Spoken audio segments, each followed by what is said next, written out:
مولانا فہیم رضا مدنی قادری مدث العلی، یہ وہ شخصیت، وہ عالم دین ہے کہ جنہیں یہ اعزاز حاصل ہے کہ اس عظیم المرتبت شخصیت کے دامن سے وابستہ ہے کہ جنہوں نے الحمدللہ پوری دنیا میں ایک نہیں دو نہیں کروڑوں دلوں میں عشق مصطفیٰ علیہ السلام کی شمع کو فروزہ کیا۔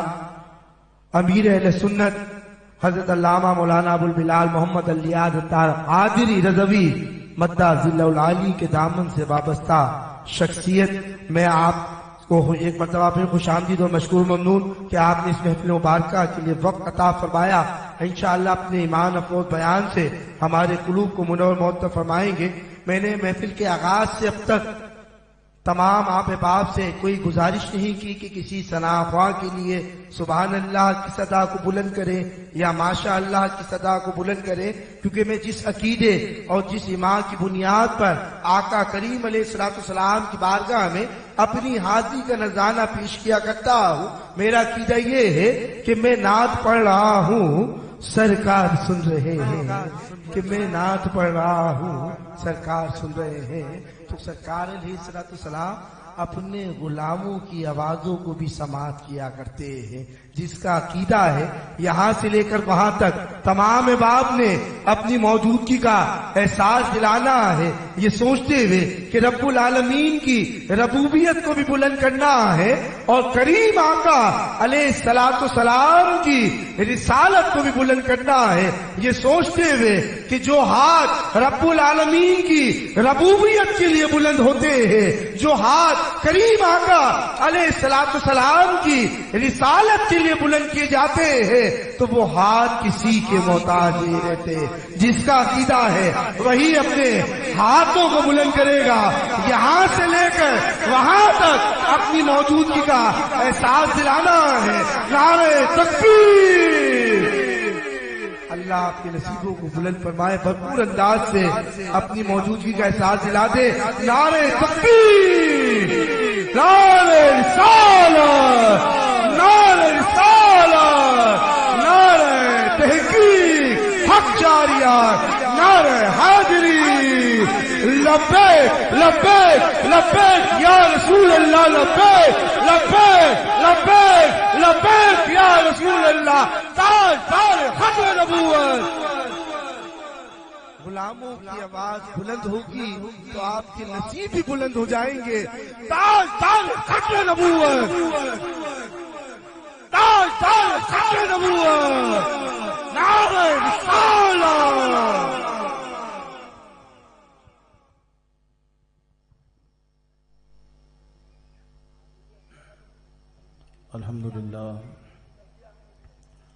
الحمد للہ الذی ارسل رسولہ بالہدی ودین الحق، الحمد للہ الذی من علی المؤمنین اذ بعث فیہم رسولا، والصلاة والسلام علی اشرف الانبیاء والمرسلین، الذی من کان نبی وآدم بین الماء والطین، وعلی آلہ واصحابہ الطیبین والطاہرین، اما بعد فاعوذ باللہ من الشیطان الرجیم، بسم اللہ الرحمن الرحیم، ان اللہ وملائکتہ یصلون علی النبی یا ایہا الذین آمنوا صلوا علیہ وسلموا تسلیما، اللہم صل علی سیدنا ومولانا محمد معدن الجود والکرم وعلی آلہ واصحابہ وبارک وسلم، صلاۃ و سلام علیک یا سیدی یا رسول اللہ۔ ہزار بار بشویم دہن ز مشک و گلاب، ہنوز نام تو گفتن کمال بے ادبی، شاہوں سے ملا ہے نہ سکندر سے ملا ہے، اللہ کا عرفان تیرے در سے ملا ہے، جس کو بھی ملا ہے وہ مقدر سے ملا ہے، ہم کو تو مقدر بھی تیرے در سے ملا ہے۔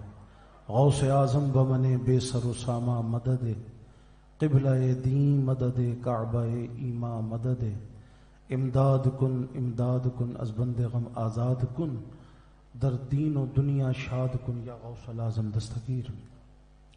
مختصر حمد و ثنا کے بعد انتہائی واجب الاحترام اس بزم میں موجود تمام ہی ارباب علم و دانش، سیاسی سماجی شخصیات اور میرے سامنے موجود تمام ہی عاشقان رسول، اللہ رب العزت کا فضل و احسان ہے کہ اس نے ہمیں اپنی زندگی میں ایک مرتبہ پھر اپنے اور اپنے محبوبوں کے ذکر کی اس محفل میں جمع ہونے کی سعادت نصیب فرمائی۔ دعا ہے اللہ رب العزت ہماری اس حاضری کو اپنی بارگاہ میں قبول و منظور فرمائے۔ ہمارے میزبان نے انتہائی محبت کے ساتھ، خلوص کے ساتھ اس محفل حمد و نعت کا اہتمام کیا۔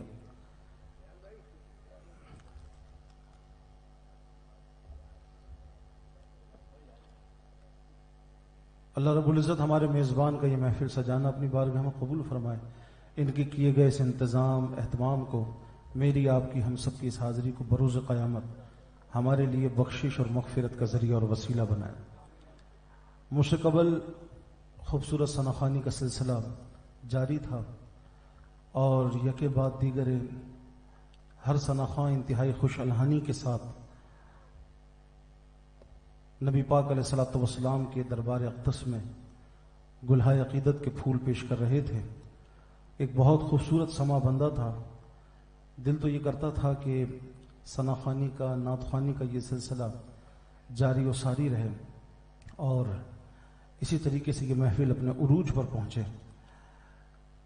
نعت خوانی حقیقت میں یہ ہماری روح کی غذا ہے۔ لوگ کہتے ہیں کہ جی موسیقی روح کی غذا ہے۔ ہم نے کہا کہ جیسی روحیں ہوتی ہیں اور ویسی ان کی غذائیں ہوتی ہیں۔ پاکیزہ روحوں کی پاکیزہ غذائیں ہوتی ہیں۔ عاشقان رسول جب ثناخوانی کی محافل میں شرکت کرتے ہیں یا خود نبی پاک علیہ الصلوۃ والسلام کی بارگاہ میں عقیدت کے نذرانے منظوم انداز میں، یہ نثری انداز میں پیش کرتے ہیں تو ایک روحانی کیف و سرور سا محسوس ہوتا ہے۔ اللہ رب العزت ہمیں نبی پاک علیہ الصلوۃ والسلام کی ثناخوانی کی خیر و برکتوں سے مالا مال فرمائے۔ دنیا میں بھی ہم نعت خوانی ہماری زبانوں پر جاری رہے اور بروز قیامت بھی جب ہم اٹھیں تو اللہ رب العزت ہمارا حشر نبی پاک علیہ الصلوۃ والسلام کے ان عاشقوں کے ساتھ کرے جو میدان محشر میں بھی جھوم جھوم کر حضور پاک علیہ الصلوۃ والسلام کی بارگاہ میں درود و سلام کے نذرانے پیش کر رہے ہوں، ثناخوانی کر رہے ہوں۔ میرے امام نے کہا دہن میں زباں تمہارے لیے، بدن میں ہے جاں تمہارے لیے، آقا ہم آئے یہاں تمہارے لیے، اٹھیں بھی وہاں تمہارے لیے۔ لوگ کہتے ہیں کہ جی یہ مروجہ ثناخوانی، نعت خوانی یہ تو پاکستان میں دیکھنے کو ملتی ہے یا ہندوستان کے شہروں میں دیکھنے کو ملتی ہے، عرب کنٹریز میں ہمیں کہیں یہ سلسلہ دکھائی نہیں دیتا، بس پاکستان اور ہندوستان کے اندر یہ چیزیں رائج ہیں۔ ہم نے کہا آپ کی معلومات انتہائی محدود ہے۔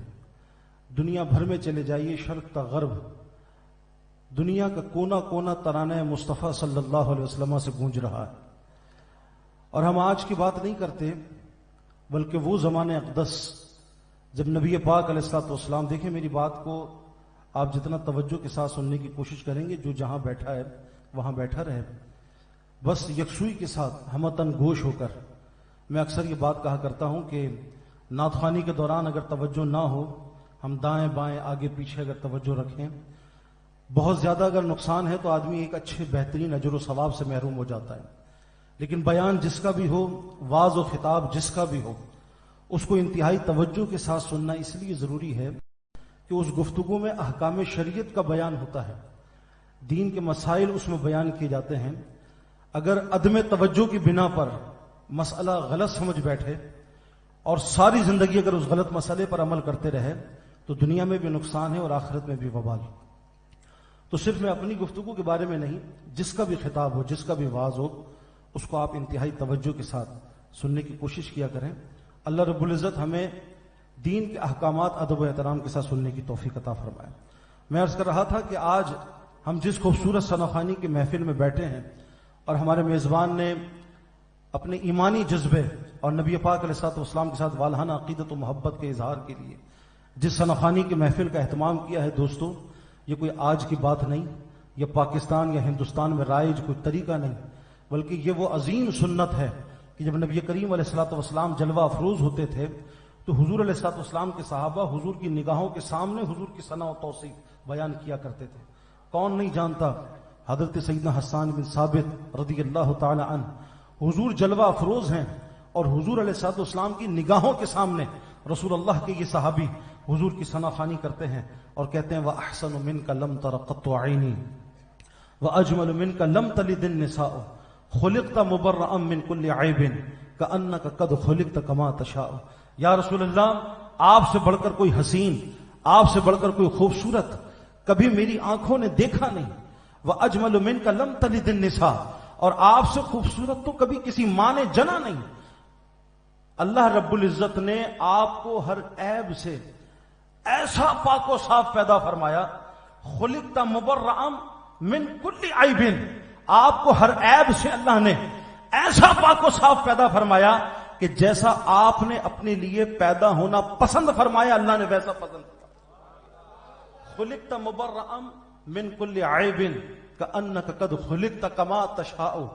ایک بات آپ کی توجہ کے لیے یہاں پر عرض کروں، انسان کو اللہ نے تخلیق فرمایا، ماں کے پیٹ میں انسان کی شکل کو اللہ تخلیق فرماتا ہے، وہ کسی سے پوچھ کے تخلیق نہیں کرتا کہ میں تجھے کیسا پیدا کروں، حسین بناؤں، خوبصورت بناؤں، تیرا رنگ سفید ہونا چاہیے یا سرخ ہونا چاہیے یا سیاہ ہونا چاہیے، تیرا قد کیسا ہونا چاہیے، فزیکلی تیری جسامت کیسی ہونی چاہیے، اللہ نے کبھی کسی سے پوچھا نہیں، جیسا چاہا اللہ رب العزت نے بندے کو ویسا تخلیق فرما دیا۔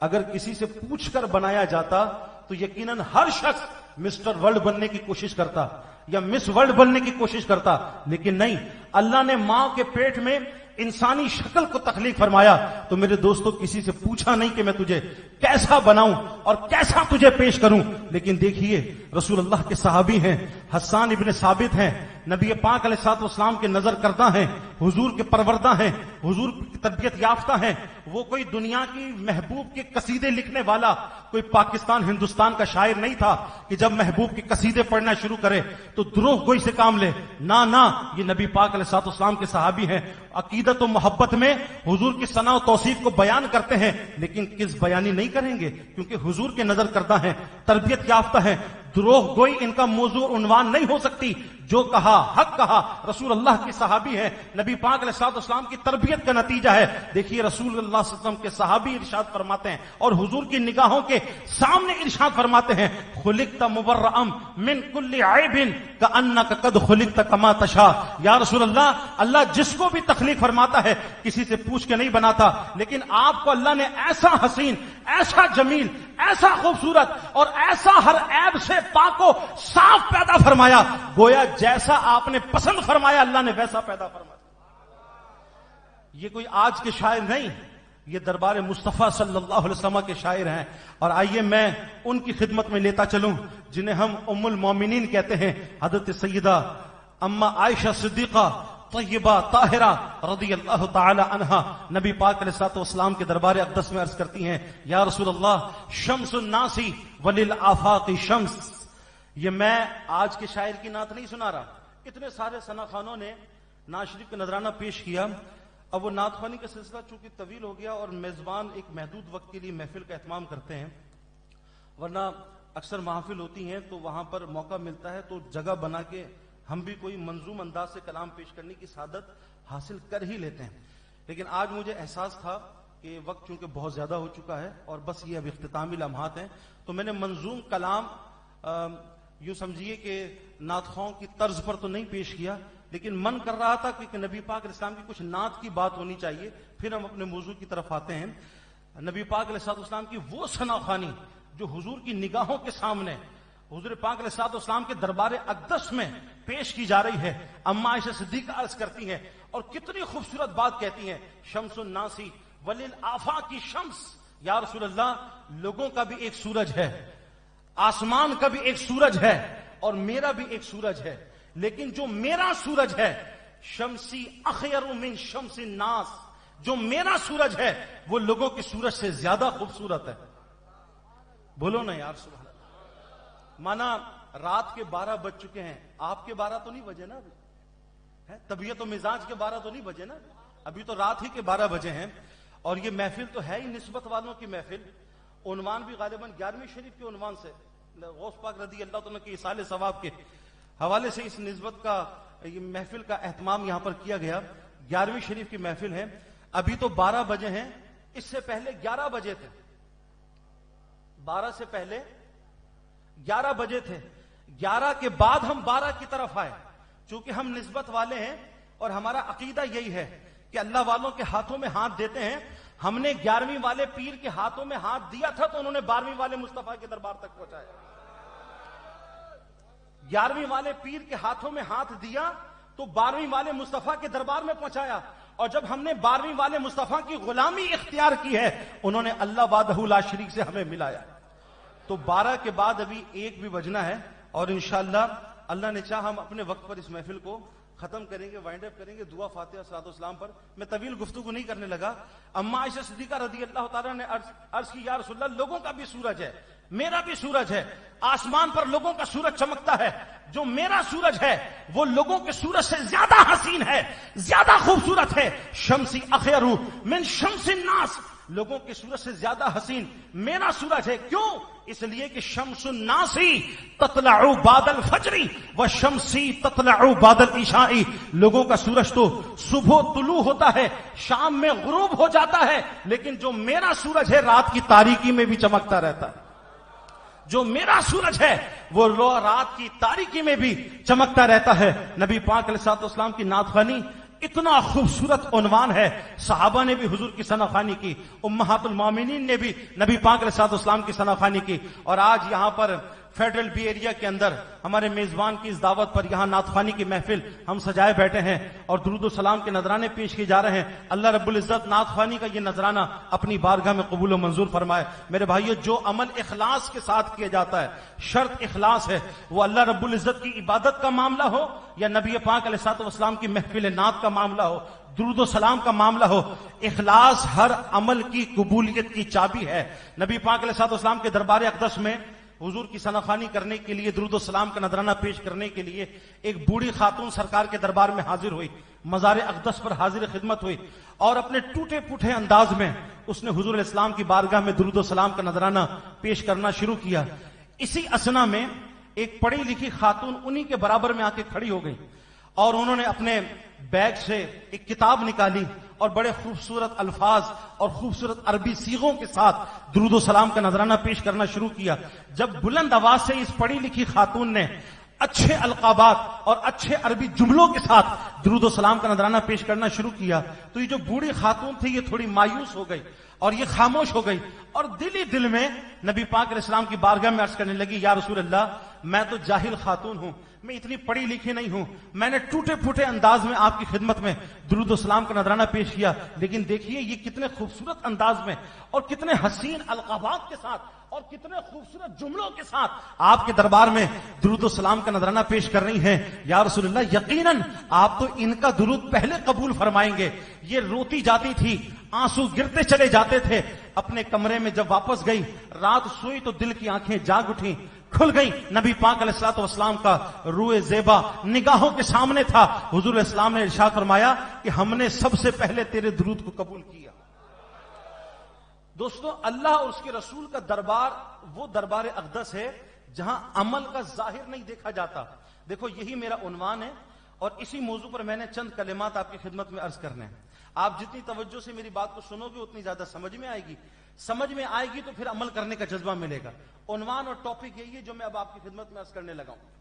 اللہ اور اس کے حبیب کے دربار میں عمل کا ظاہر نہیں دیکھا جاتا. آدمی کس اخلاص کے ساتھ, کس نیت اور کس ارادے کے ساتھ وہ عمل اللہ اس کے رسول کے دربار میں پیش کر رہا ہے. اللہ اور اس کے محبوب کے دربار میں عمل کا ظاہری حسن, ظاہری خوبصورتی نہیں دیکھی جاتی. اور یہ حدیث مبارکہ کا خلاصہ ہے. اللہ کے محبوب صلی اللہ علیہ وسلم نے ارشاد فرمایا, اللہ تمہارے چہروں کو نہیں دیکھتا, اللہ تمہارے مالوں کو نہیں دیکھتا. توجہ ہے میری طرف, سب کی توجہ ہے. اللہ تمہارے مال نہیں دیکھتا, اللہ تمہارے چہروں کو نہیں دیکھتا, اللہ تمہارے دل کے ارادوں کو دیکھتا ہے کہ کس ارادے کے ساتھ تم نیک عمل کر رہے ہو, کس نیت کے ساتھ عمل کر رہے ہو. کسی کا چہرہ دیکھ کے نہیں, جی بہت ماڈرن ہے, بہت ہینڈسم ہے, بہت خوبصورت ہیں, ہیئر اسٹائل ان کا بہت اچھا ہے, گفتگو کا انداز بہت اچھا ہے, اس لیے اب انہوں نے جو بھی نیکی کی ہے یہ لازمی طور پہ قبول کی جائے گی. یا کوئی بہت دولت مند ہے، لکھپتی ہے، کروڑوں پتی ہے، امیر و کبیر ہے، صاحب ثروت ہے، سو اس کا عمل لازمی طور پہ قبول کیا جائے گا؟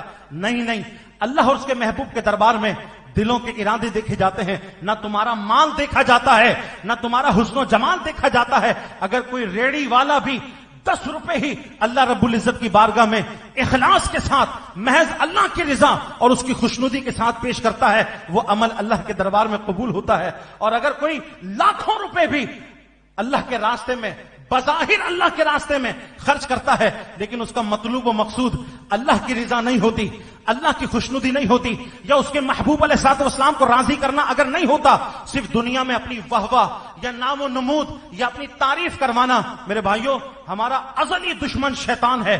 اول تو اس نے ہمیں کبھی نیک عمل کرنے نہیں دینا، ایڑی چوٹی کا زور لگا کر ہمیشہ اس نے ہمیں نیک عمل سے باز رکھنا ہے۔ لیکن اگر بالفرض مومن اپنی ایمانی قوت کے سبب وہ نیک عمل کرنے میں کامیاب ہو بھی جاتا ہے تو شیطان ابھی بھی مایوس نہیں ہوتا، وہ نیتوں میں فطور پیدا کرنے کی کوشش کرتا ہے، وہ ارادوں میں فطور پیدا کرنے کی کوشش کرتا ہے، اور بظاہر دنیاوی منفعت، دنیاوی لالچ، دنیاوی حرص اور دنیاوی طمع کے لیے جب بندہ عمل کرنے لگتا ہے، اپنی ظاہری واہ واہ کے لیے، اپنی جناب والا تعریف کروانے کے لیے جب عمل کرنے لگتا ہے، تو شیطان بھی جانتا ہے کہ عمل جتنا حسین ہوگا، جتنا خوبصورت ہوگا، لیکن اگر پیچھے ارادہ درست نہیں ہے، نیت درست نہیں ہے، اللہ رب العزت کی رضا اور خوشنودی اگر مطلوب و مقصود نہیں ہے، عمل چاہے جیسا بھی ہو وہ منہ پہ مار دیا جائے گا۔ نبی پاک علیہ السلام نے ارشاد فرمایا بروز قیامت اللہ کے دربار میں عالم بھی پیش کیا جائے گا، سخی بھی پیش کیا جائے گا، شہید کو بھی لایا جائے گا۔ اللہ رب العزت ہر ایک کو مخاطب کر کے ارشاد فرمائے گا کہ میں نے تمہیں دنیا میں فلاں نعمت عطا فرمائی، ان نعمتوں سے ہم نے تمہیں مالا مال فرمایا، اب یہ بتاؤ کہ تم لوگوں نے ہمارے لیے دنیا میں کیا عمل کیا، میرے خاطر کیا کر کے لے کر آئے۔ عالم کھڑا ہوگا، عرض کرے گا یا اللہ میں نے خود بھی قرآن پڑھا، دین سیکھا، دوسروں کو بھی قرآن پڑھایا، دین سکھایا۔ سخی کھڑا ہو جائے گا، کہے گا یا اللہ میں نے تیرے راستے میں مال خرچ کیا، میں نے مسجدیں بنوائی، میں نے جناب والا مدرسے بنوائے، میں نے مسجد میں کارپیٹ لگوائے، میں نے پنکھے لگوا دیے۔ جی آپ نے مال عطا فرمایا تھا، میں نے ایئر کنڈیشن بھی مسجد کے اندر لگوائے، میں نے جناب والا کنویں کھدوائے، لاک ڈاؤن کے زمانے میں غریبوں کے گھر میں نے راشن بھی پہنچایا۔ انفاق فی سبیل اللہ کا کوئی راستہ میں نے نہ چھوڑا، یا اللہ تیرے راستے میں ہر جگہ میں نے مال خرچ کیا۔ اللہ جب شہید سے پوچھے گا تو شہید بھی یہ کہے گا اے مالک المولا، تو نے جو دنیا میں نعمتیں عطا فرمائی تھی، ان نعمتوں کے بدلے میں نے اپنی جان کا نذرانہ تیری بارگاہ میں پیش کیا۔ دوستوں میں پہلے عرض کر چکا ہوں، اللہ کی شان یہ ہے ان تبدوا ما فی انفسکم او تخفوہ، اللہ رب العزت جو تم ظاہر کرتے ہو اس کو بھی جانتا ہے، جو دلوں میں پوشیدہ ہوتا ہے اللہ اس کو بھی جانتا ہے۔ اللہ قاری قرآن سے ارشاد فرمائے گا تو نے تو دنیا میں قرآن اس لیے پڑھا، لوگوں کو اس لیے پڑھایا، لوگ تجھے حافظ صاحب کہہ کے پکاریں، عالم صاحب کہہ کے پکاریں، قاری صاحب کہہ کے پکاریں، سو دنیا میں تجھے قاری کہہ لیا گیا، علامہ کے نعرے تیرے لگا دیے گئے، تجھے لوگوں نے مفتی صاحب کہہ کر کے پکار لیا ہے، سو دنیا میں تجھے تیرا اجر مل گیا، جس لیے تو نے عمل کیا تھا دنیا میں تجھے صلہ مل گیا۔ میرے دربار میں تیرے لیے کوئی اجر نہیں ہے۔ سخی کو لایا جائے گا، اللہ ارشاد فرمائے گا تو نے تو دنیا میں اس لیے مال لٹایا تھا کہ لوگ تجھے سخی کہیں گے، تیری واہ واہ کریں گے، تیرا بڑا نام ہوگا، جی جناب سیٹھ صاحب بڑے سخی آدمی ہیں، غریبوں میں آٹا بانٹتے ہیں، چاول بانٹتے ہیں، لوگوں کو کپڑے پہنچاتے ہیں، ان کی کفالت کرتے ہیں، مسجدیں بناتے ہیں، مدرسے بناتے ہیں۔ اسی لیے تو چھوٹا سا عمل کر لینے کے بعد بھی فوراً وہ سوشل میڈیا پر ڈالا جاتا تھا، وہ فیس بک پر بھی دیکھا جاتا تھا، یوٹیوب پر بھی دیکھا جاتا تھا۔ ابھی عمل کرے زیادہ دیر بھی نہیں گزری، اسٹیٹس پر فوراً آ گیا۔ تو جس لیے تو نے عمل کیا تھا کمنٹس باکس کے اندر وہ سارا اجر تو تجھے مل گیا، لوگوں نے تیری واہ واہ بھی کری، تیری تعریف بھی کری ہے۔ اب میرے دربار میں تیرے لیے کوئی اجر نہیں۔ شہید کو بھی مخاطب کر کے اللہ ارشاد فرمائے گا میں دل کا حال جانتا ہوں، تو نے تو اس لیے جنگ لڑی تھی تاکہ لوگ اگر بچ گیا تو لوگ تجھے غازی کہہ کے پکاریں گے، اگر مر گیا تو تیرے مزاروں پہ چڑھاوے چڑھائیں گے، تیرا مزار بنے گا، لوگ تجھے شہید کہہ کر کے پکاریں گے۔ سو اللہ سب سے ارشاد فرمائے گا جس لیے تم نے عمل کیا تھا وہ اجر تمہیں دنیا میں مل گیا، اب میرے دربار میں تمہارے لیے کوئی اجر نہیں۔ دوستوں ایمان سے بتانا وہ کیسی مفلسی کا عالم ہوگا. آج دنیا میں آپ حج کر کے بھی جا رہے ہو, نمازیں لے کے بھی جا رہے ہو, روزے بھی لے کے جا رہے ہو, صدقہ و خیرات بھی لے کر کے جا رہے ہو, لیکن بروز قیامت میدان محشر میں جب یہ پردے اٹھیں گے اور جب دل کا راز کھلے گا اور اللہ رب العزت اس راز کو ظاہر کرے گا کہ یہ ساری نیکیاں تو تم نے دنیا میں اس لیے کی تھی, لوگ تمہیں حاجی صاحب کہہ کر کے پکاریں, قاری صاحب کہہ کر کے پکاریں, سخی کہہ کر کے پکاریں, اب میرے دربار میں تمہارے لیے کوئی اجر نہیں. ایمان سے بتانا وہ کیسا افسوس کا مقام ہوگا, وہ کیسا افسوس کا مقام ہوگا جب ساری نیکیاں ہمارے منہ پر مار دی جائیں گی اور صرف گناہ ہی گناہ ہمارے پاس رہ جائیں گے. سو میرے بھائیوں, ہمارا جو ازلی دشمن ہے شیطان, وہ جانتا ہے کہ عمل میں اگر ریاکاری آ گئی, عمل میں اگر دکھاوا آ گیا تو بڑے سے بڑا عمل بھی برباد کر دیا جائے گا. سو اول تو شیطان ہمیں نیک عمل کرنے نہیں دیتا, اور اگر ہم عمل کرنے میں کامیاب ہو جاتے ہیں تو پھر وہ نیتوں میں فطور پیدا کرتا ہے. اب ہمیں غور کرنا پڑے گا کہ ہم جو بھی عمل کرنے لگے ہیں, آیا اس کے پیچھے نیت کون سی کار فرما ہے, خواہ وہ اللہ کی عبادت کا ہی معاملہ کیوں نہ ہو. اور عبادت کے لیے تو اللہ نے قرآن میں خاص ارشاد فرمایا, وما امروا الا لیعبدوا اللہ مخلصین لہ الدین. عبادت کا حکم اللہ نے ارشاد فرمایا, لیکن شرط لگائی, مخلصین لہ الدین. عبادت انہی کی قبول کی جائے گی جو اخلاص کے ساتھ اللہ کی عبادت کرنے والے. لمبے لمبے سجدے مسجد کے اندر لوگوں کے سامنے اگر اس لیے کیے گئے کہ لوگ کہیں کہ جی کتنا پکا نمازی ہے, اس کو دعاؤں میں کتنا لطف آتا ہے. سیدنا عمر رضی اللہ عنہ کے سامنے ایک شخص مسجد میں بیٹھا, ہاتھ اٹھا کر کے بڑی زار و قطار کر کے دعا کر رہا تھا. حضرت عمر اس کے قریب پہنچے اور اس کے بال پکڑ کے اٹھا کر کھڑا کر دیا. آپ نے فرمایا اگر یہ سب کچھ کرنا ہے تو اپنے گھر کی چار دیواری میں چپ کے کرنا, یہ سب کے سامنے نہیں. یعنی دل میں ریاکاری نہ موجود ہو. اگر ریاکاری کے ساتھ یہ عمل ہوا وہ عمل رائگاں ہو جائے گا. عبادت میں تو ریاکاری اور زیادہ بڑا گناہ ہوتا ہے. آج جب دوستو ہم اپنے عمل پر غور کرتے ہیں, اپنا احتساب کرتے ہیں, یا یوں کہیے کہ اگر دعوت پیش کروں کہ ہر شخص اپنے عمل کا جائزہ لے, دوسرے کو نہ ٹٹولے کہ دوسرا یہ عمل کیوں کر رہا ہے. ہو سکتا ہے اسٹیٹس پہ لگانے والا, چونکہ میں نے یہ بات کر دی تھی سو میں اس کو کلیئر کرتا چلوں کہ اسٹیٹس پہ لگانا, فیس بک پر ڈالنا, یوٹیوب پر چلانا بظاہر ایسا محسوس ہوتا ہے کہ ریاکاری ہے, لیکن ہم کسی پر حکم نہیں لگا سکتے کہ اس نے ریاکاری کے لیے عمل کیا ہے. ہو سکتا ہے اس کا یہ عمل بھی مبنی بر اخلاص ہو سکتا ہے وہ لوگوں کی ترغیب کے لیے عمل کر رہا ہوں, یا اور کوئی اچھی نیت پیچھے کار فرما ہو. میں تو ہر شخص کو پہلے میں اپنے نفس کو مخاطب کر کے پھر ہر شخص کو اپنے عمل کا تجزیہ کرنے کی دعوت پیش کر رہا ہوں. المیہ ہمارا یہ ہے کہ ہماری سوسائٹی معاشرے میں ہر شخص دوسرے کا احتساب کر رہا ہوتا ہے, دوسرے کا جائزہ لے رہا ہوتا ہے, دوسرے کے عمل کو کھنگال کے دیکھ رہا ہوتا ہے کہ اس کا یہ عمل کیسا ہے, اس کا کردار کیسا ہے, اور اپنے آپ سے وہ غافل ہو جاتا ہے. لیکن میری دعوت کا مقصود صرف اپنے عمل کا جائزہ لینا اور احتساب کرنا کہ ہم اپنی عبادتوں پر بھی غور کریں کہ آیا ہماری عبادتوں کا مقام کیا ہے, اس میں اخلاص کتنا ہے. ایک صاحب کو کسی غلام کی ضرورت پیش آئی اپنے گھر میں خدمت کے لیے, وہ بازار میں چلے گئے. جس زمانے میں انسان بکا کرتے تھے, کسی غلام کو خریدنے کے لیے جب بازار میں پہنچے تو ایک غلام ان کو پسند آ گیا. اس غلام پر انہوں نے ہاتھ رکھا, اس کے مالک سے کہا میں اسے خریدنا چاہتا ہوں, کیا قیمت لوگے. ابھی خریدنے والے میں بیچنے والے میں آپس میں گفتگو جاری تھی, وہ غلام بیچ میں بول پڑا. توجہ ہے میری طرف, بات سمجھ میں آ رہی ہے میری, کوئی مشکل بات تو نہیں کر رہا. ہاں کڑوی ضرور ہے, ہو سکتا ہے کڑوی ضرور ہو بات, لیکن بھائیو مرض جب جتنا گمبھیر ہو جاتا ہے دوا بھی اتنی کڑوی کھانی پڑتی ہے. معاملہ جتنا حساس ہوتا ہے, نازک ہوتا ہے, تو اس کو اتنی سنجیدگی کے ساتھ دیکھنا پڑتا ہے. ہو سکتا ہے یہ بات کسی کی طبیعت پر, کسی کی مزاج پر گرا گزر رہی ہو, لیکن بات یہ ہے میرے دوستو, جب تک عمل میں اخلاص نہیں آئے گا تو بڑے سے بڑا عمل بھی منہ پر مار دیا جائے گا. تو ہمیں تو اس کے ارادے اور نیتوں کو پہلے درست کرنا پڑے گا. تو جب غلام کی ضرورت پیش آئی اور غلام خریدنے کے لیے بازار میں پہنچا, خریدنے والے میں بیچنے والے میں ابھی گفتگو کا سلسلہ جاری تھا. غلام بیچ میں بول پڑا اور کہنے لگا کہ اگر آپ مجھے خریدنا چاہتے ہیں تو میری 3 شرطیں ہیں, اگر میری 3 شرطیں پوری کرنا آپ کر سکتے ہو تو پھر مجھے خریدیے گا, ادروائز میرا سودا نہ کیجیے گا. وہ کہنے لگا کہ آپ کی 3 شرطیں کون سی ہیں. اس نے کہا میری پہلی شرط یہ ہے کہ جب آپ مجھے خرید لیں گے اور خدمت پر مامور کر دیں گے تو آپ مجھے جو کام چاہیں کہیں, لیکن نماز کے وقت پر آپ کوئی کام نہیں کہیں گے. بہت پیاری شرط تھی. خریدنے والا بھی مسلمان تھا, بہت متاثر ہوا, اسے خوشی ہوئی کہ میں ایک نیک غلام کا سودا کر رہا ہوں.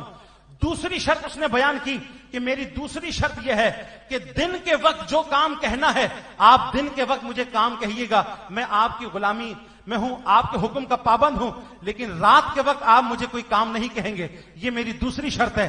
آقا اس بات پر بھی راضی ہو گیا۔ تیسری شرط اس غلام نے پیش کی کہ میری تیسری شرط یہ ہے کہ اپنے گھر میں ایک کونا یا کمرہ جو مجھے رہائش کے لیے دیں گے، پھر اس جانب رات کے وقت کوئی رخ نہ کرے۔ مالک اس بات پر بھی راضی ہو گیا، تینوں شرطیں قبول کی۔ اس غلام کو خرید کر خوشی خوشی اپنے گھر لے کر کے آ گیا، گھر والوں کو جمع کیا اور ان کے سامنے اس غلام کو مخاطب کر کے کہا کہ یہ سارا گھر تمہارے سامنے موجود ہے، جو کمرہ چاہو اپنے لیے پسند کر لو۔ دوستو غلام نے ایک ٹوٹا پھوٹا کمرہ اپنے لیے پسند کیا تو یہ مالک بڑا حیران ہوا، کہنے لگا کہ اچھے اچھے کمرے موجود ہیں، تو نے عمدہ کمرہ اپنے لیے پسند کیوں نہ کیا؟ تو غلام نے کہا تم نہیں جانتے کہ ایک ٹوٹا پھوٹا کمرہ بھی اللہ کے ذکر سے آباد ہو جاتا ہے، اللہ کے ذکر سے ٹوٹا پھوٹا کمرہ بھی آباد ہو جاتا ہے۔ سارے گھر والے پابند کر دیے گئے کہ نماز کے وقت اسے کوئی کام نہیں کہا جائے گا، دن کے وقت اس سے کام لو، رات کے وقت کوئی کام نہیں لوگے۔ جناب والا معمول کے مطابق گھر کے معاملات شروع ہو گئے اور پھر ایک دن بیچ شب مالک کی آنکھ کھلی، اس کے دل میں خیال، دیکھو ہماری طبیعت اور مزاج یہ ہوتا ہے کہ جس کام سے روکا جاتا ہے اسی میں تجسس بڑھتا ہے۔ مالک کے دل میں خیال آیا، بیچ شب آنکھ کھلی، اس نے اپنے کمرے کی طرف آنے سے منع کیوں کیا؟ تجسس بڑھا، اس کے قدم خود بخود اس غلام کے کمرے کی طرف اٹھ گئے۔ جب کمرے کے دروازے پر پہنچا، میرے بھائیوں ایک عجیب منظر نگاہوں کے سامنے تھا۔ مالک دیکھ رہا تھا کہ وہ غلام اللہ کی بارگاہ میں سجدہ ریز ہے، سجدے میں جھکا ہوا ہے، آسمان سے نور کی قندیل ہے جو اس کے سر پر اتر رہی ہے۔ بلند آواز سے آسمان سے نور کی قندیل ہے جناب والا جو اس غلام کے سر پر اتر رہی ہے۔ وہ غلام سجدے میں رو رہا ہے، مناجات کر رہا ہے اور اللہ کے دربار میں عرض کر رہا ہے، یا اللہ تو نے مجھے غلام پیدا کیا اور آزاد نہیں پیدا کیا، اگر میں آزاد ہوتا تو جیسے میں رات تیری عبادت کر رہا ہوں میں دن بھر تیری عبادت کرتا، تو نے مجھے کسی کی غلامی میں دیا ہے، اس کے احکامات کی بجا آوری اور اس کے احکامات کی فرما برداری بھی میرے لیے لازم ہے۔ اگر میں دن کے وقت فارغ ہوتا اور میں آزاد ہوتا تو جیسے شب تیری عبادت میں ہے، اے مالک المولا میں سارا دن تیری عبادت کرتا۔ یہ مالک بہت متاثر ہوا، دبے قدموں واپس آ گیا۔ اگلے دن اس نے گھر والوں کے سامنے یہ معمہ بیان کیا اور پھر گھر والوں کو لے کر اگلی شب قصدن پھر اس غلام کے کمرے کے دروازے پر آیا۔ آج بھی دوستو وہی منظر تھا، غلام سجدے میں ہے، آسمان سے نور کی قندیل ہے جو سر پر اتر رہی ہے اور وہی مناجات ہیں، وہی گڑ گڑانا ہے، اے اللہ تو نے مجھے غلام بنایا، آزاد نہ بنایا، آزاد ہوتا تو جیسے شب تیری عبادت میں ہے سارا دن تیری عبادت میں صرف ہوتا۔ اگلے روز صبح کے وقت مالک نے اس غلام کو اپنے پاس بلایا، سارے گھر والوں کی موجودگی میں اس غلام سے کہا کہ جاؤ، ہم نے سب نے رضامندی کے ساتھ اور خوشی کے ساتھ ہم نے تمہیں آزاد کر دیا۔ بلند آواز سے ہم نے تمہیں آزاد کر دیا، آج سے تم آزاد ہو۔ اب ایمان سے بتانا کہ کسی کو آزادی کا پروانہ مل جائے اسے تو خوشی کے ساتھ جھومنا چاہیے نا، مسرت کا، فرحت کا مظاہرہ کرنا چاہیے، خوشی کا مظاہرہ کرنا چاہیے۔ غلام نے حیرت زدہ ہو کر کے کہا کہ مالک آخر کیا ایسا واقعہ ہوا جس کی وجہ سے آپ نے غلامی سے آزاد کر دیا؟ یہ انعام ضرور ہے لیکن میں اس کا ریزن پوچھنا چاہتا ہوں، اس کی وجہ کیا ہے، کس وجہ سے آپ نے مجھے آزاد کیا؟ تو مالک نے کہا کہ بات دراصل یہ ہے، تمہارے منع کرنے کے باوجود درمیان شب میں نے تمہیں کمرے میں گڑ گڑاتے ہوئے، اللہ کے دربار میں روتے ہوئے، مناجات کرتے ہوئے سن لیا۔ میں نے یہ سن لیا کہ تم اللہ کے دربار میں دعا کر رہے تھے کہ اے مالک المولا اگر تو آزاد پیدا کرتا تو رات بھر تیری عبادت کرتا، دن بھر تیری عبادت کرتا، سو ہم نے تمہیں آزاد کر دیا اور ہم نے یہ فیصلہ کیا کہ آج سے تم آزاد، تاکہ تمہارا شکوہ ختم ہو جائے اور جیسے تم رات عبادت کر رہے ہو اللہ کی عبادت دن بھر ایسا کرو۔ ہونا تو یہ چاہیے تھا کہ یہ خوشی کا اظہار کرتا، مسرت سے جھومتا، اسے آزادی جو مل گئی۔ ہم تو آزادی کو محسوس ہی نہیں کر سکتے نا، غلامی کس کرب کا نام ہے، کس تکلیف کا نام ہے، کس اذیت کا نام ہے، ہم محسوس نہیں کر سکتے۔ یہاں تو کسی بھی وجہ سے کچھ عرصے کے لیے اگر سلاخوں کے پیچھے جانا پڑ جاتا ہے جسے قید کہا جاتا ہے، حالانکہ قید میں اور غلامی میں بہت فرق ہے۔ اگر کچھ عرصے کے لیے قید میں بھی جانا پڑ جاتا ہے تو میرے بھائیوں اچھوں کو جو ہے وہ دن میں تارے دکھ جایا کرتے ہیں. یہ تو غلامی ہے. اس غلامی سے جب آزادی کا پروانہ ملا، بجائے اس کے کہ غلام خوشی کا اظہار کرتا، مسرت کا اظہار کرتا، مالک نے جب یہ کہا کہ ہم نے تجھے روتے سن لیا ہے، آزاد کر دیا تاکہ دن بھر اللہ کی عبادت کرے، رات بھر اللہ کی عبادت کرے. اب اس غلام نے کیا کیا؟ اللہ اکبر. ہم نے کتاب کے اندر پڑھا کہ اس غلام نے آسمان کی طرف سر اٹھایا اور سر اٹھا کر کے عرض کی، یا صاحب السر ان السر قد ظہر. اے صاحب راز تو کھل گیا. جو چھپ چھپ کے تیری عبادت کرتا تھا وہ راز تو کھل گیا. یا صاحب السر ان السر قد ظہر ولا اريد حیاتی بعد ما اشتہر. کہنے لگا اے مالک، یہ راز تھا جو میں تیری عبادت کرتا تھا، اب جب یہ راز کھل گیا، یہ اشتہار جب لگ گیا، اب مجھے اپنی زندگی محبوب نہیں، اب میں جینا نہیں چاہتا.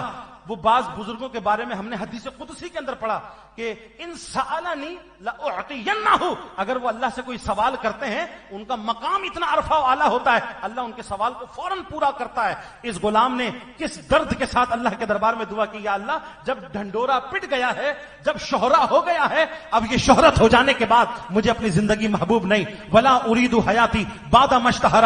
کتاب میں آتا ہے کہ پہلے تو بے ہوش ہو کر گرا، پھر اس کی روح قفس انصری سے پرواز کر گئی. دوستو یہ غلام حقیقت میں آقا کہلانے کے لائق تھا، مالک کہلانے کے لائق تھا. آج ہم اپنے عمل پر غور کریں. نفس بدکار نے دل پہ یہ قیامت توڑی، عمل نیکیاں بھی تو چھپانے نہ دیا. اگر عمل کر بھی لیتے ہیں، اول تو شیطان کرنے نہیں دیتا، اگر عمل کرنے میں کامیاب ہو بھی جائیں تو پھر اس عمل کے اندر اخلاص نہیں ہوتا، اللہ رب العزت کی رضا اور خوشنودی مطلوب و مقصود نہیں ہوتی. سفیان ثوری علیہ رحمہ کسی کے گھر پر پہنچے دعوت میں، مالک مکان نے اپنے غلام کو پکارا اور کہا، جی سفیان ثوری ہمارے گھر آئے ہیں، جاؤ ان کے لیے کھانے کا اہتمام کرو اور ان برتنوں میں کھانا لاؤ جو ہم دوسری بار حج پہ سے واپس آتے ہوئے برتن خرید کے لائے تھے. ان برتنوں میں کھانا لاؤ جو ہم دوسری بار حج پہ سے واپس آتے ہوئے خرید کر لائے تھے، ان برتنوں میں کھانا لا کے سفیان ثوری کے سامنے پیش کرو. حضرت سفیان ثوری علیہ رحمہ نے ارشاد فرمایا، ہائے بد نصیبی، صرف ایک جملے کے بدلے تو نے اپنے دونوں حج برباد کر دی. ایک جملے کے بدلے تو نے دو، یعنی مجھے سنانا مقصود تھا، بتلانا مقصود. حج تو ایسی عبادت ہے جو اللہ کے لیے ہونی چاہیے، اللہ کی رضا اور خوشنودی کے لیے. وہ ٹرین میں 2 صاحب سفر کر رہے تھے تو ایک صاحب سے برابر وینڈ نے پوچھا، حضرت آپ کا اسم شریف کیا ہے؟ اب تو اللہ کراچی کے حالات اچھے کرے، منی بسوں کا دور بڑا کم ہو گیا، بہرحال اچھی بسیں دوبارہ چلنے شروع ہوئی ہیں اور یہ موٹر سائیکلوں پر آ گئے تو جو ٹرینوں کا فائدہ تھا، بسوں کا فائدہ تھا، ہم اس سے محروم ہو گئے. جو لوگ بسوں میں سفر کیا کرتے تو تھوڑی گپ شپ بھی ہو جایا کرتی تھی، اسٹوڈنٹ اپنا مطالعہ کر لیا کرتے تھے، جو تھکے ہوتے تھے وہ بیچارے بس میں اپنی نیند پوری کر لیا کرتے تھے. اپنی منزل پر پہنچنے سے پہلے بہت سارے بینیفٹس تھے، فائدے تھے، گفتگو بھی ہو جاتی تھی، آپس میں کلام بھی ہو جاتا تھا. برابر والے سے پوچھا، حضرت آپ کا اسم شریف کیا ہے؟ تو حضرت نے دبے لفظوں میں کہا، جی میرا نام ہے حاجی رفیق. کیا نام ہے؟ حاجی رفیق. اب اخلاقی طور پہ بنتا ہے کہ حاجی صاحب ان کا بھی نام پوچھیں. حاجی صاحب نے کہا، حضرت آپ کا اسم شریف کیا ہے؟ انہوں نے کہا، جی میرا نام ہے نمازی شفیق. پہلے نے کہا، جی میرا نام حاجی رفیق، آپ اپنا نام بتائیے. کہنے لگے، جی میرا نام نمازی شفیق. تو بولا، یہ کون سا نام ہوتا ہے نمازی شفیق؟ یہ نمازی شفیق اپنا نام کون رکھتا ہے؟ بولے، اس میں کون سی عجیب سی بات ہے؟ اچھا یہ بتائیے آپ نے کب حج کیا تھا؟ تو حضرت نے کہا، جی پچھلے سال ہی تو میں حج پہ سے ہو کے آیا ہوں، پہلی بار حاضری ہوئی ہے پچھلے سال ہی. واہ واہ، پچھلے سال ایک ہی حج کر کے آئے تو آپ حاجی رفیق بن گئے. میں دن بھر میں 5 نمازیں پڑھتا ہوں، میں نمازی شفیق کیوں نہ بنوں؟ جب تم ایک حج کر کے حاجی رفیق بن سکتے ہو، میں 5 نمازیں پڑھ کے نمازی شفیق کیوں نہیں بن سکتا؟ تو میرے بھائیوں، جو بتلانا مقصود ہے اور جو سمجھانا مقصود ہے وہ یہ ہے کہ عمل ہو خالصتاً اللہ کے لیے ہو. اللہ رب العزت نے اپنے محبوب علیہ الصلوۃ والسلام سے ارشاد فرمایا قرآن مجید فرقان حمید میں، قل، اے محبوب آپ ارشاد فرمائیے، ان صلاتی و نسکی و محیای و مماتی للہ رب العالمین. اے محبوب آپ ارشاد فرمائیے، میری نماز، میری قربانی، ایون یہ کہ میرا جینا مرنا سب اللہ کے لیے. اور دوستو، جب اللہ کے لیے عمل ہو جائے گا، آپ یقین مانو، تھوڑا عمل بھی ہوا خالصتاً اللہ رب العزت کے لیے ہوا وہ عمل ہمیں آخرت میں کام آئے گا. اور بہت سارا عمل ہونے کے باوجود اگر اللہ رب العزت کی رضا مقصود نہ ہوئی، دنیاوی فائدہ، دنیاوی طمع، دنیاوی لالچ، دنیاوی نام و نمود اور دنیاوی واہواہ اگر مقصود ہوئی، بروز قیامت وہ عمل ہمارے منہ پر مار دیا جائے گا. سمجھداری کا تقاضا یہ ہے کہ جب ہم کوئی عمل کرنے لگیں پہلے غور کر لیں کہ یہ عمل ہم کیوں کر رہے ہیں. اگر اس میں کوئی دنیاوی منفعت ہے تو سب سے پہلے اپنی نیت کی اصلاح کیجئے اور اپنے نفس کو سمجھائیے کہ اگر نیت ایسی ہی رہی دنیاوی فائدے کے لیے تو یہ عمل آخرت میں ہمیں برباد کر دے گا، اللہ کے دربار میں رسوا کر دے گا. نیت درست ہو جائے تو پھر وہ عمل کر دو، اور پھر عمل کر لینے کے بعد بھی اس نیت اور ارادے کو باقی رکھو. اللہ رب العزت میری اس حاضری کو اپنی بارگاہ میں قبول و منظور فرمائے. دوستوں مجھے پتا ہے تقریر میں وہ جملے کون سے ہوتے ہیں، تقریر میں وہ باتیں کون سی ہوتی ہیں جس پہ نعرے لگائے جاتے ہیں، جس پہ مجمع جوش میں آ جاتا ہے اور واہ واہ کی جاتی ہے اور لوگ سبحان اللہ ماشاءاللہ کے نعرے لگاتے ہیں اور فلک شگاف نعرے لگائے جاتے ہیں. بچپن سے لے کے زمانے طالب علمی سے اسٹیج کی دنیا میں آج زندگی کے 40 سال گزار چکا ہوں. یہ سارے حربے مجھے پتا ہے کہ نعرے کن باتوں سے لگوائے جاتے ہیں، کون سے جملے کہہ کر کے. لیکن میں جانتا ہوں کہ فرضی باتیں کر لینے سے وقتی طور پر واہ واہ ہو جاتی ہے لیکن اس سے آخرت کا فائدہ کوئی حاصل نہیں ہو پاتا. میں نے اس ارادے اور اس نیت کے ساتھ کہ میں اپنے نفس کو بھی مخاطب کر سکوں اور ہم سب اپنے عمل کی اصلاح کر سکیں. اللہ رب العزت ہمیں خالصتاً اپنی رضا اور خوشنودی کی خاطر نیک اعمال کرنے کی توفیق عطا فرمائے. وما توفیق الا باللہ العلی العظیم.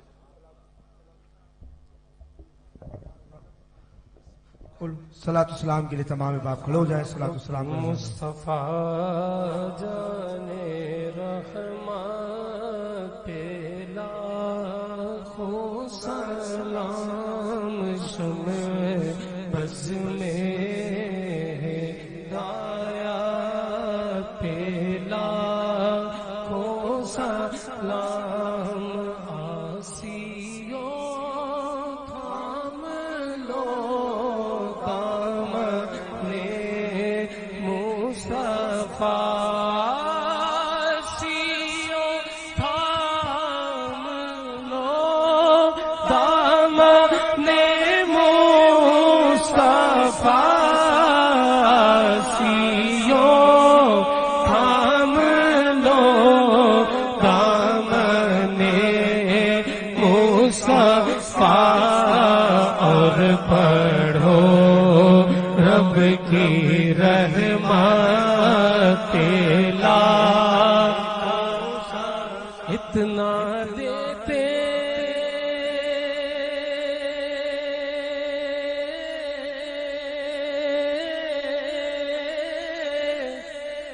ہیں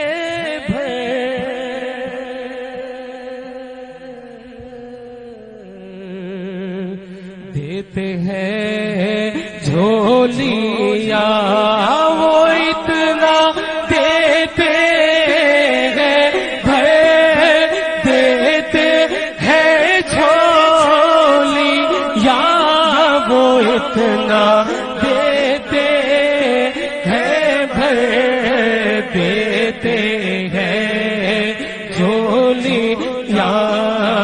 ان کی جودو سخاوت لا لام سے اعظم اماموں تو کا ولو کا سے اعظم اماموں تو کا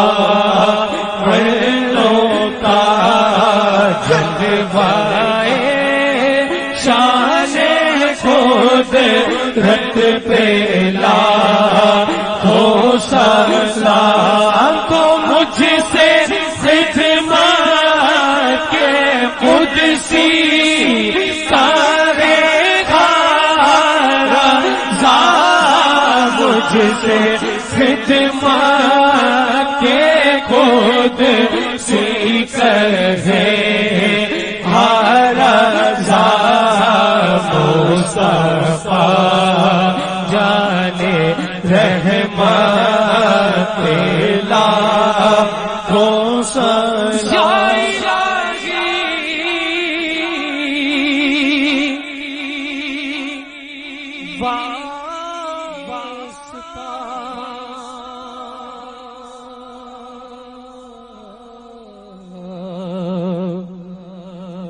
ذکر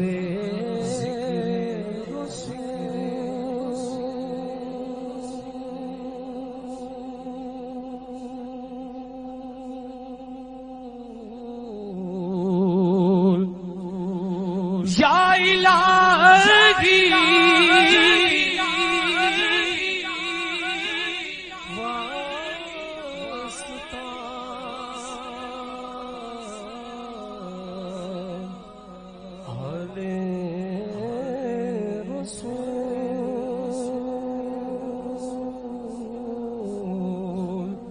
اصحاب رسول یہ سلام آج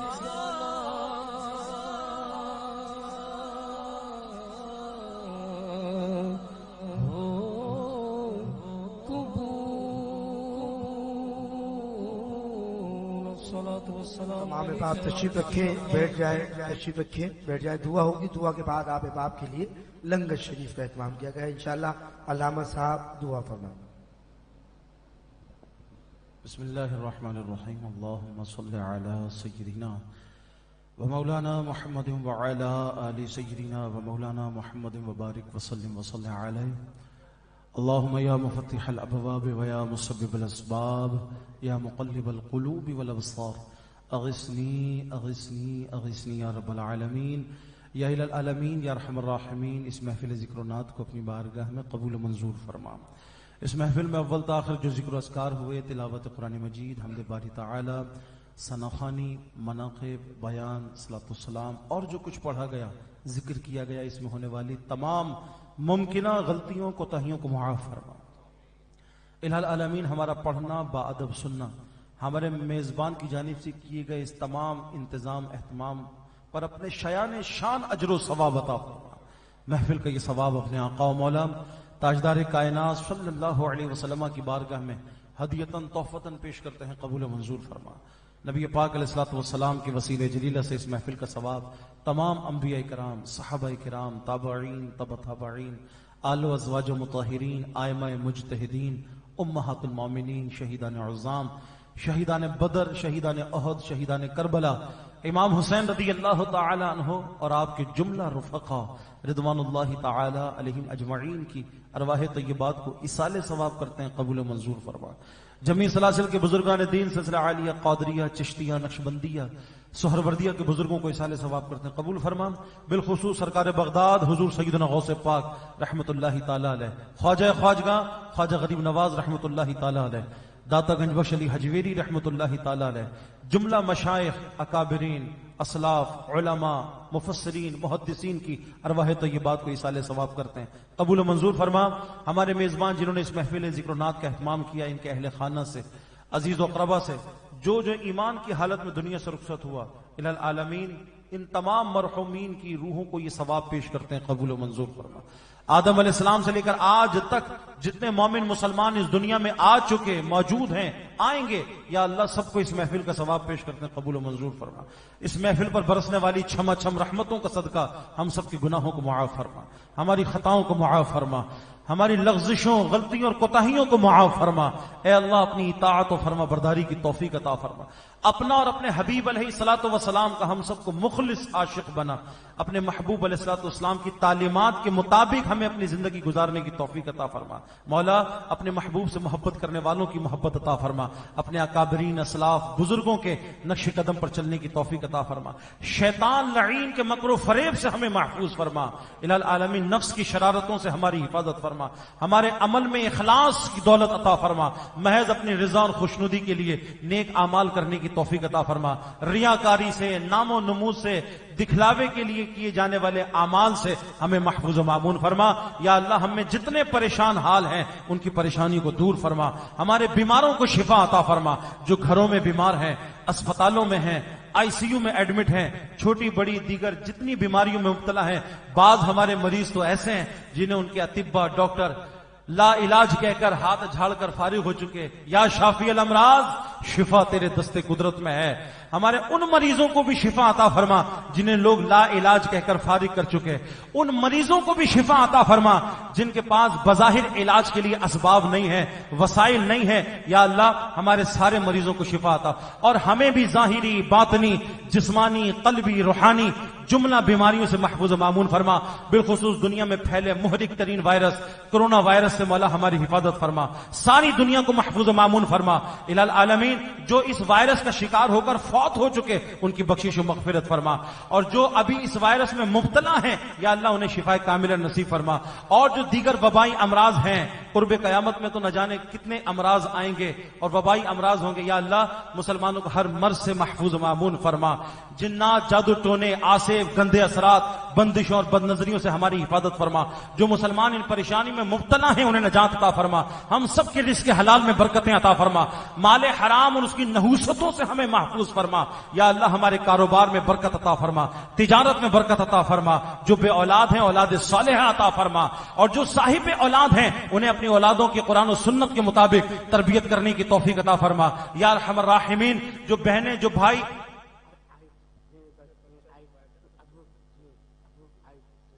جو بھائی اچھے رشتوں کے منتظر ہیں مولا پابند سنت نیک اور صالح رشتے عطا فرما. جو رکاوٹیں ہیں ان رکاوٹوں کو دور فرما. رشتے ہو چکے ہیں شادیوں میں رکاوٹیں ہیں اسباب و وسائل عطا فرما.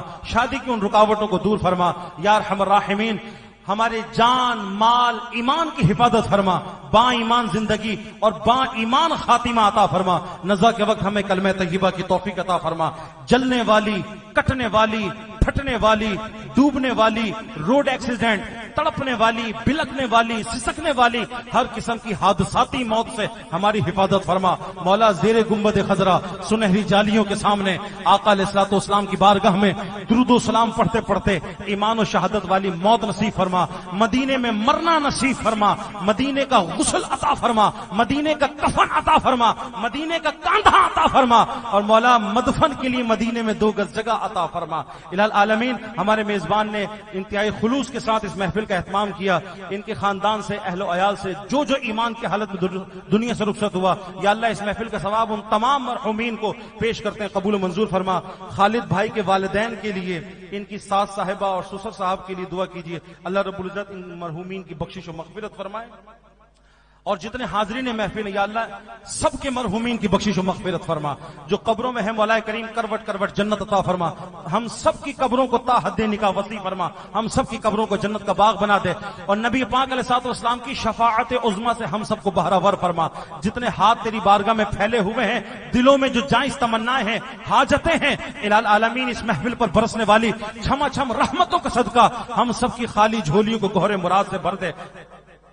جتنے بھائی اس محفل میں تمنائیں التجائیں دلوں میں لیے حاضر ہوئے ہیں پروردگار عالم سب کی خالی جھولیوں کو مرادوں سے بھر دے. کوئی یہاں سے خالی ہاتھ واپس نہ لوٹے. جو منچ پر موجود ہیں سب کی دعاؤں کو پورا فرما.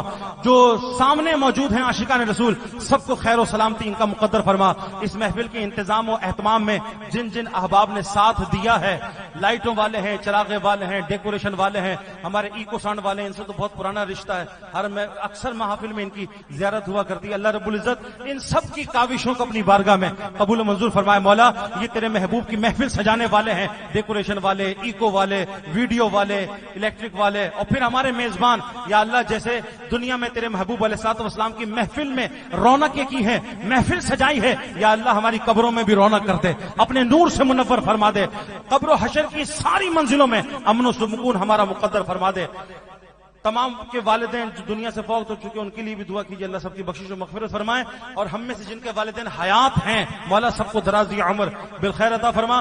خالد بھائی اور ان کے بچوں کے لیے دعا کیجیے. ماجد بھائی کے لیے دعا کیجیے. اللہ رب العزت ان سب کو خوشحالیاں خیر و برکتیں عطا فرمائے. ان کے والد صاحب کو صحت یابی و تندرستی عطا فرمائے. ان اللہ و ملائکتہ یصلون علی النبی یا ایھا الذین آمنوا صلوا علیہ وسلموا تسلیما.